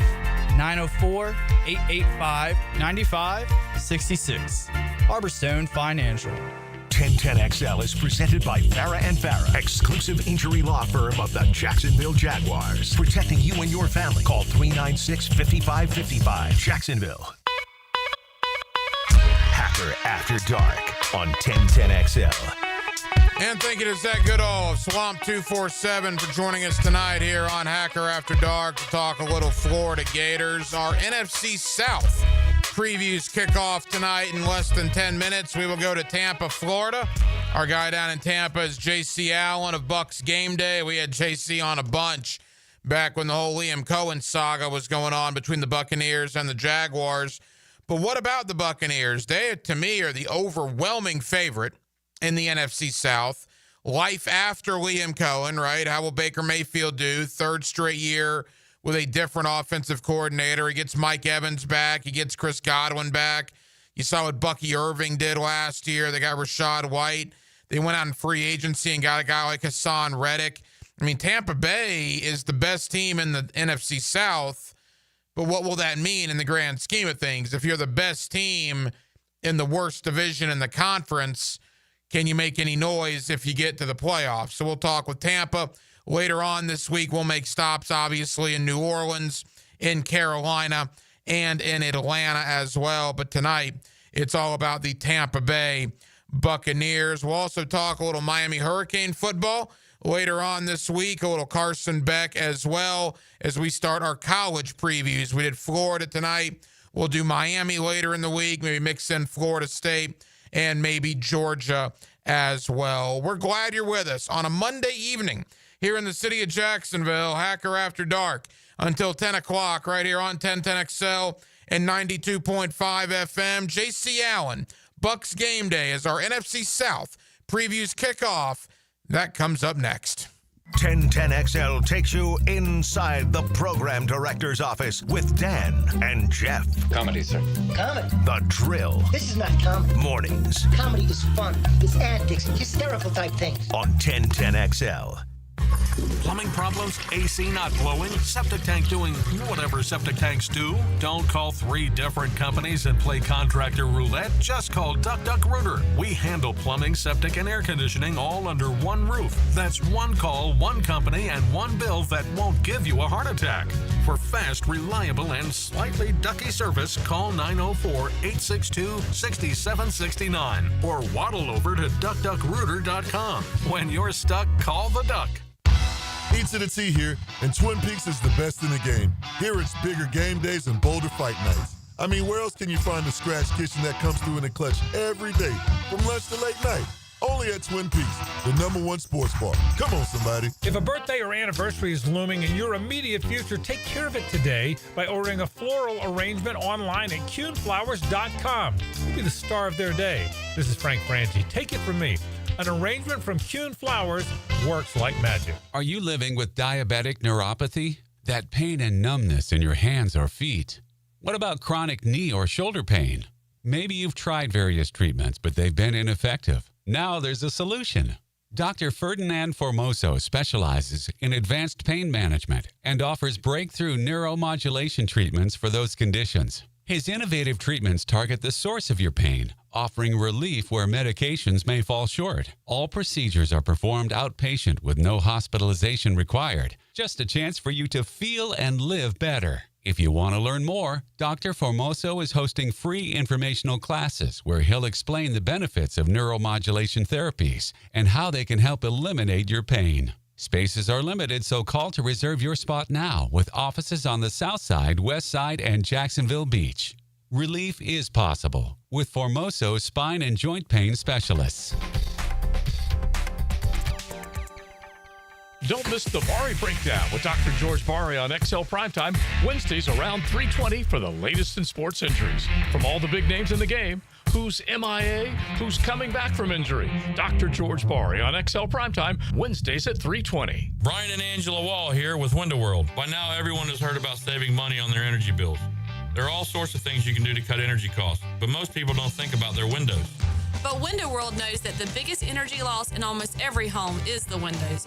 There is more energy loss from old builder-grade windows than just about anything else in your home. You can upgrade your heating and air, your appliances, that's good too. But before you do all that, upgrade your windows to Window World's energy-efficient windows. Window World's windows are easy to clean, energy efficient, and have the best guarantee in the business. Window World's slogan is simply the best for less, and we mean it. You get great American-made windows, and you get to keep more of your money when you buy from Window World. Need any more reasons to buy your windows from Window World? Call them today and set up your free in-home estimate, or go online to windowworldneflorida.com. Window World, simply the best for less. Thank you for your business. Window World also offers energy-efficient doors. Hayes Carline here. If you're shopping for a new ride, you've got to check out Atlantic Infinity. Not only do you get a luxury vehicle, you also get the Atlantic Infinity Promise Free with every new car. That's almost $2,500 in added value just for buying smarter, and you don't have to sweat it out on the lot. Shop in their indoor climate-controlled showrooms. It's cool, comfortable, hassle-free. They're on Atlantic near St. John's Bluff, or browse anytime at atlanticinfinity.com. Brackish Vodka, the spirit of the sportsman and proud partner of the Jaguars, is poured at Southern Coast Seafood, now open Mondays. Enjoy craft for $12.99 a pound on Tuesdays. Drink Brackish Wednesdays with $1 oyster on the half shell. Brackish Vodka is the first clean craft vodka made right here in Jacksonville for whatever your sport is. If your sport is crab at Southern Coast, your vodka is Brackish. Southern Coast Seafood, now open Mondays. Brackish Vodka, proud partner of the Jaguars. It's Mike Dempsey, and now's the time to get your roof hurricane ready with Apex Roofing and Contracting of Jacks Beach. Look, our rainy season is no joke, and if your roof's got damage, leaks, or it's just plain worn out, don't wait. Apex is local, dependable, and will show up on time using only premium materials with ironclad warranties. No shortcuts, no stress, just quality work you can trust. Skip the storm season scramble. Reach for the peak with Apex Roofing and Contracting in Jacks Beach, or visit apexroofingfl.com. Hey, it's Matt Hayes, and the 4th of July weekend is upon us. And I know what you're thinking. I can't start Awaken 180 weight loss because I want to eat on that long weekend. Well, guess what? You can eat hamburgers on Awaken 180 weight loss. You can eat chicken, steak, or pork, too. You can even eat lobster because you're eating real food and losing weight. More important, it's fast, easy, and safe. No chemicals in your body, no counting calories or points, or any other fad diet. I can't stress this enough. You eat real food every single day. You know what else you're doing while losing weight with Awaken 180? Eliminating pain, fitting into clothes you haven't worn in years, sleeping through the night and waking up refreshed and energized. I lost 40 pounds in 9 weeks on Awaken 180, and Hacker lost more than 110. You can lose whatever you want. It doesn't matter what your goal weight is. Awaken 180 weight loss will get you there quickly and safely by eating real food every single day. Awaken 180 weight loss is the clear path to success without disappointment. Give them a call, 844-346-1800, or online at awaken180weightloss.com. 1010XL is presented by Farah and Farah, exclusive injury law firm of the Jacksonville Jaguars. Protecting you and your family. Call 396-5555. Jacksonville. Now the cool down with Donovan Air, Electric and Plumbing, keeping Jack's cool since '87. Back here on 1010XL at 92.5 FM in the city of Jacksonville, your home for the Jacksonville Jaguars, and we are glad you are with us. One division per week leading up to the start of Jaguar training camp. This week, it's all about the NFC South. We will make stops in Atlanta, in New Orleans, and in Carolina. Right now, it's all about the Tampa Bay Buccaneers, and I think the Jaguars and the Bucs will be forever linked in the 2025 offseason based on what happened with the head coaching search here in Jacksonville.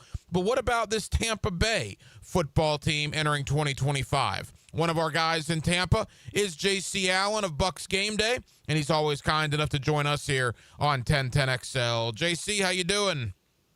I'm doing great. Glad to be on here. Hey, J.C., we always appreciate the time. All right, Tampa Bay, interesting offseason for the Buccaneers. First and foremost, no more bitter feelings about the Liam Cohen situation. Is that all blown over there in Tampa now? I think it's moved on, although there is a Jacksonville businessman looking to buy the Rays. And it's funny, You go on X and see some of the comments when the story broke, and people were like, I have a feeling Liam's behind this. But yeah, it's water under the bridge. Everyone's excited about the new offensive coordinator and the Bucs in general. So wish him nothing but the best, though. He's a great dude. We've been a fan of him so far, no question about that. All right, Tampa Bay, some news last week, right? Brand new contract extensions for head coach Todd Bowles, general manager Jason Licht. Was that expected, and what's been the reaction? Actually, it wasn't expected. Definitely deserved. Especially in Jason Licht's case with the success he's had in the draft over the last couple of years in the free agency and obviously the Super Bowl. But, I was just thinking about that the other day. Todd Bowles heading into the final year of his deal kind of as a lame duck coach. Like, would they do something to extend him? He's only, brought them to the playoffs in 3 straight years since he's taken over, looking to make it another one here. But It's interesting because with the landscape and the dynamic of the NFL right now, sometimes teams don't want to give contracts to coaches until they can prove they're the guy. And there's a lot of fans here in Tampa Bay that don't think Todd Bowles is the guy to lead them to a Super Bowl. I'm not one of those people, but it feels like this is a big vote of confidence from the Glazers. Todd said he doesn't want to coach forever, so I saw something that might be like a 3-year deal. Would line that time up probably with his timeline and when he probably wants to hang him up. And we'll see what happens as far as this season, but I think, it's just a vote of confidence in the Glazers that, hey, they think the Bucs got a chance this year, and we're going to reward our guys for what they've done and what they continue to do. So it's continuity is key in the NFL, and the Bucs have been one of the teams to keep that continuity the most by whether re-signing their own players or that transition from Bruce to Todd, kind of the same people, same system, same dynamic, same culture. And that's why the Bucs have been successful. JC Allen, Bucs Game Day with us here on 1010XL in Jacksonville as our NFC South preview continues. We'll get to the roster in a moment. You mentioned a new coordinator. It's the third straight year that Baker Mayfield and the Bucs offense will have a new offensive coordinator, and obviously Baker has been terrific in the last 2 seasons. Any concern about 3 years in a row, 3 different coordinators? That's the only place they don't have continuity on the roster is their offensive coordinator. But it's for a good reason. Dave is doing good things in Carolina, and I think they really take a step forward this year. Obviously, the buzz around Liam in Jacksonville is huge, and I think he's going to be tremendous. Having Travis Hunter and Brian Thomas Jr. is just unfair at the wide receiver position. But Josh Grizzard, the new offensive coordinator, he's got a lot of people excited as well. I mean, this is a guy who's got years in the Mike McDaniel system, under Mike McDaniel. Liam Cohen last year, passing game coordinator. He was responsible for the best third down offense in the NFL last year. That was his responsibility to put together that game plan, and he's got a lot of ideas and a lot of creativity he wants to bring to the offense. Now, the base is going to stay the same pretty much, but there's going to be new wrinkles and new things that he adds to it, and it's got a lot of the players excited. Everyone talks about how smart he is. He's a little bit different than both of those guys. Dave Canales would kind of kill you with kindness and encouragement, and was kind of a very positive no matter what type of dude. Liam Cohen was loud and he'd be a little boisterous and call his players out on the field, on practice field and stuff like that, and have fun with them and stuff. And Grizz is just kind of all business. There's a side to him that you kind of see, but he's calm, cool, collected, all about his business. And there's a lot of excitement that he's going to be able to take the top 5 offense last year, and especially with the addition they made in the first round, improve it tremendously. It was never going to be easy to follow Tom Brady in Tampa. Baker Mayfield came in there and established it pretty quick that he's the guy moving forward. I mean, what a year he had last year. He was also very good, as we mentioned, in 2023. And I would have to think, JC, the expectation among Bucs fans is that Baker Mayfield could take them very, very far in 2025. Yeah, I wouldn't be surprised if that's the next contract extension. You lock up your head coach, you lock up your GM. The third pivotal part of any organization is your quarterback, and he's got 1 year left on his deal. So they could definitely look to revisit that. Baker has been such a breath of fresh air, I think, for the team. The region, he's a blue collar Tampa guy. Like, he just fits in. With his personality and everything, but especially for the team, Tom is a GOAT and everyone raised their level of play for him, but he wasn't really relatable to a lot of the guys, and that's where Baker comes in, and he's young like them. He goes out for beers, he goes on vacation and with them and stuff like that, and that's just something Brady couldn't do because of the magnanimity of who he is.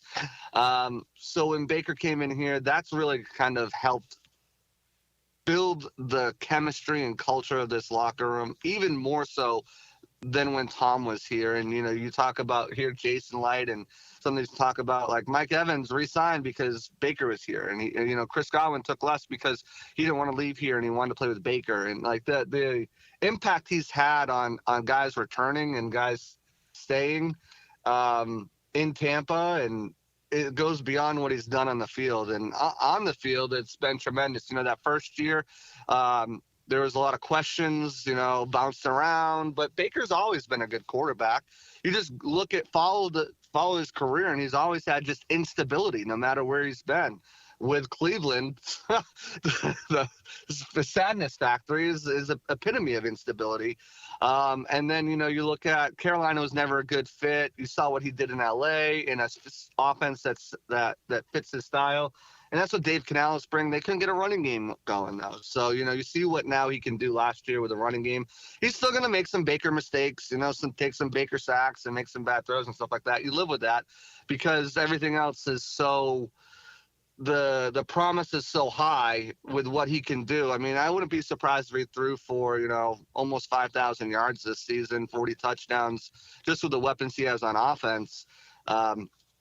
You know, I think he's been the perfect guy to come in and replace Tom Brady. He's proved that over the last 2 years. A couple more for J.C. Allen of Bucks Game Day as our NFC South preview continues tonight, focusing on the Tampa Bay Buccaneers. You mentioned Mike Evans. You mentioned Chris Godwin. We all know about Rachaad White, the incredible rookie year that Bucky Irving had. I mean, they got a lot of skill position, JC, there on the offensive side of the ball. Yeah, I mean, and you didn't mention Cade Otton, who's one of the, you know, better tight ends in the league, you know, and their first-round draft pick, Emeka Egbuka, to go with Jalen McMillan, who, you know, led all rookies in touchdown receptions, led every receiver in touchdown receptions over the last 7 weeks, you know, so they've got a lot of weapons on offense at the disposal of you know, Baker Mayfield and Josh Grizzard, and it's going to be interesting to see how they dial things up this year. Because coming into the season, if you just came in, you didn't draft Emeka Egbuka, which you really didn't need to. A little bit of Chris Godwin insurance if his injury is not healed by week 1, but you know, more of a luxury pick. Definitely best player available, one of the better wide receivers in the draft. But if you just went into last season without him, you know, there's things like, oh, teams could pop on the tape and say, okay, in this formation, I like to do this. Now with the Egbuka in the mix, and again, I see him taking over wide receiver 3 real quick. If he's not taking over for Chris Godwin, if he's not ready, you know, there's a new wrinkle to this offense that how do you guard against 4 capable wide receivers, maybe a tight end on the field, 2 running backs that are good at catching out of the backfield, and Bucky and Rashad, and then a 3rd running back they can bring in, and Sean Tucker, who won the NFC Player of the Week with his performance against the Saints. So they're loaded on offense. Tight end after Cade Otton, there are some question marks, you know, with guys. Payne Durham had to step up a little bit last year and took some steps. And a guy who's really surprised so far through camp, and again, they're not in pads or anything, but he came on last year a little bit too, was Devin Culp, tight end. He's like this move tight end, wide receiver in a tight end's body. And if he can take his game to the next level, it just adds another offensive weapon that they can roll out there that can become a mismatch for teams to try to guard against. And it's going to make this offense really, really fun. As long as, again, it falls on Josh Grizzard, hasn't called plays, you know, ever. So they're doing a lot of live call-up periods in practice where, you know, it's just Todd's on the defense and Josh is on the offense, and they're calling the plays live. It's not scripted in practice like sometimes it can be. So that's where they'll live and die. If Josh Grizzard isn't a good play caller, then, you know, they'll have some struggles. But if he can figure it out and figure it out quickly, this offense is going to be very difficult for anyone in the league to stop. JC, as we begin to wrap up on the defensive side of the ball, they bring in Hassan Reddick. Lavonte David is back. I got to ask you about big Desmond Watson as well, the Florida Gator. That's the undrafted free agent. How are they looking on the defensive side of the ball? Defense is hard because, you know, there's no pads. So those guys down that front 7 is always hard to get a look at. But I will say Hassan Reddick has already shown some juice. You know, we call them would-be sacks in practice because they're not tackling the quarterback, and, you know, they're not wearing pads. So he had a couple of those. Hassan Reddick had a couple of those would-be sacks. I think the thing that the Bucs are most excited about, and fans are most excited about, and the team is most excited about, is his ability to open things up on the other side for Yaya Diaby. In addition to him being before last year in the Jets, but that's a different story. It's the Jets. perennial double-digit sack guy, 21 forced fumbles. Last year, Yaya Diaby was their best pass rusher and faced a ton of chips and double teams and running backs, and he won't have to do that with Hassan Reddick on the other side. So that ability to have both of those guys on the line with Vita Vea, Kalijah Kancey, that pressure with 4 was a big thing they wanted to accomplish this offseason. And with the addition of Hassan Reddick, I think you accomplished that to a really strong degree. Then you go ahead and you had David Walker in the 4th round and Elijah Roberts in the 5th round. And I think they really built themselves a front that knows how to get pressure. Elijah Roberts led all of college with 191 pressures over the last 2 seasons.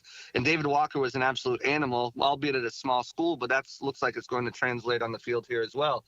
So the defense as a whole is going to be in a much better spot because of the pressure they're going to be able to get, which is going to create more opportunities for the corners and the safeties to get turnovers and interceptions after only 7 last year, which was abysmal and just not acceptable from your defensive secondary. So they invested in it with Benjamin Morrison and Jacob Parrish in the 2nd and 3rd round of the draft. Jacob Parrish will probably be the team's starting nickel. Benjamin Morrison will push Jamel Dean for that spot. Hope Antoine Winfield can come back healthy, and Tyke Smith moving to safety is a big move too. It gets him on the field more. He's got tremendous playmaking skills.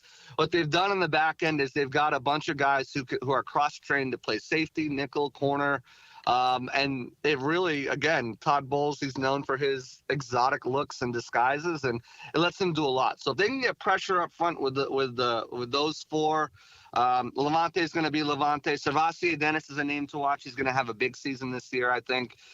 He's equally adept at playing the coverage and rushing the passer as well as run support. It's funny, with Servassier Dennis, when he came out, he had 9 sacks his senior year. And everyone's biggest question was, how do you do in coverage? How do you do in coverage? Last year when he was out, he was injured, and they were struggling at linebacker. Everyone's like, oh, we wish we had Servassier Dennis, his coverage ability. So it's funny to see that transfer. But they're going to be in a good spot as long as they can get home with 4 and the disguises in the secondary. I think they should be a much better overall defense. They got to stay healthy. That was their biggest Achilles heel, especially in the secondary. They were banged up all the time. Desmond Watson's fun. He's a big man. I took a picture of him at mandatory minicamp with Kalijah, Hassan, Yaya, and Vita Vea, and I said, push this, because if he makes the 53-man roster, man, he takes up a lot of space. I don't think he will. I think a practice squad spot, but he's losing weight, and the team is really impressed with, the work ethic that he's put in. That was one question mark that, he had throughout college, was the work ethic, because he just kept getting bigger, and, he's admitted that he's had, addiction to food and stuff like that. So the Bucs have been trying to help him the best they can, and you've seen he's slimmed down. So it'll be interesting to see what he brings in training camp when the pads come on, and, how quick and agile he is. And it's going to be fun to watch his growth.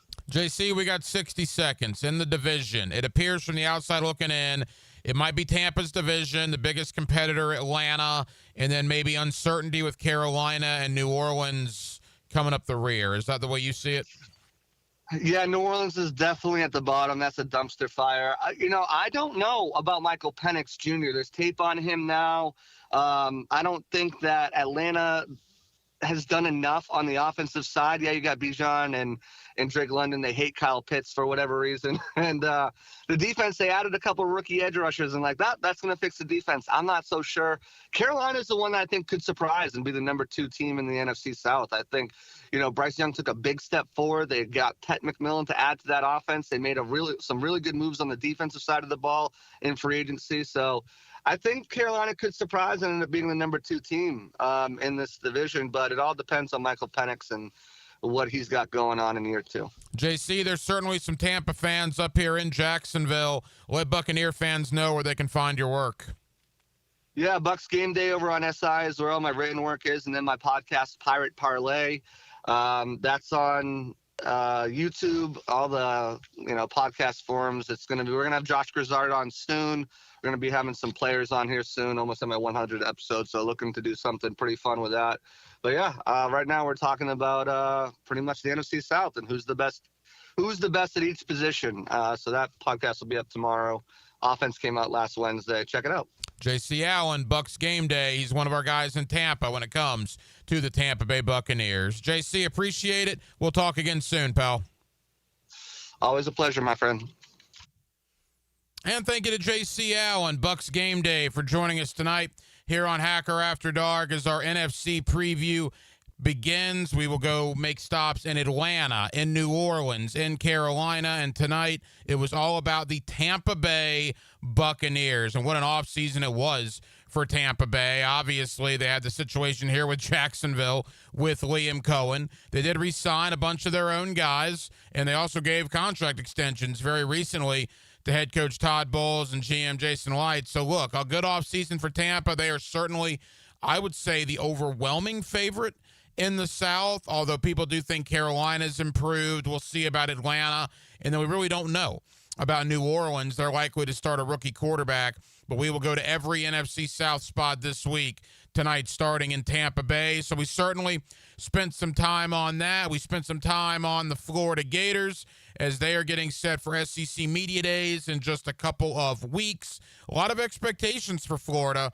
Heck, this time last year, the only expectation was that Billy Napier was going to be fired. Now the expectation is, dare I say, a dark horse college football playoff participant. I'm not sure if I'm willing to go that far, but there is a narrative out there about that. I think Florida is probably in the 8-4, maybe 9-3 range would be my guess at this point, but we will see. We spent some time on that. We're going to spend some time on every program this week. Florida, we'll go to Florida State, Miami, and Georgia as well. Obviously, never get too far away from the Jacksonville Jaguars and the National Football League. And speaking of the NFL, what a trade earlier today. Basically, it's a couple of later round picks, a 5th rounder and a 7th rounder are included. But essentially, the nuts and the bolts of it is Jalen Ramsey and Jonnu Smith go to Pittsburgh for Minkah Fitzpatrick. So the Dolphins get their replacement after losing Javon Holland. They get rid of a 30-plus-year-old cornerback that wasn't very happy, and that 30-plus-year-old cornerback is still a pretty good player in Jalen Ramsey. Pittsburgh also gets Jonnu Smith at tight end, who I think many people would be surprised to know had 88 catches for the Dolphins last year. And remember, he's got a relationship with Arthur Smith, the Steelers' new offensive coordinator. And boy, these are not your parents' Pittsburgh Steelers. DK Metcalf, Aaron Rodgers, now Jalen Ramsey. Pittsburgh has done a lot this offseason. There is absolutely no doubt about that. Well, that will just about do it for a Monday night edition of Hacker After Dark. We certainly appreciate you guys hanging out with us here on 1010XL and on 92.5 FM. We have a ton of people to thank. Again, J.C. Allen of Bucks Game Day. Always appreciate him coming on with us. He's one of our guys down in Tampa. Thank you to Zach Goodall, 24/7 Sports, and Swamp 247 for coming on talking Florida Gators with us tonight. And back in hour number 1, my buddy Vinny Iyer of the Sporting News. He's also the host of the Locked On Fantasy Podcast, as we reviewed the big NFL trade today, but certainly spent a majority of time on the Jacksonville Jaguars there with Vinny Iyer of the Sporting News. Now, tomorrow, same as today, and it'll be the same all week, I'll be sitting in with Hayes Carline on the Frangie Show from 4 o'clock until 6 o'clock, and then I'll be right back here with you tomorrow night for a Tuesday night edition of Hacker After Dark from 8 to 10, and we do hope that you join us then. Dylan Denmark was your producer tonight. Dylan, great job as always. I'm the Hacker Ryan Green, and again, Jacksonville, thank you for spending part of your Monday evening with us right here on Hacker After Dark on 1010XL and on 92.5 FM. So for all of us here on HAD, have a terrific remainder of your Monday evening, and I will talk to you both at 4 o'clock tomorrow on the Frangie Show, and then right back here at 8 o'clock tomorrow night for Hacker After Dark. Until then, good night, Jacksonville.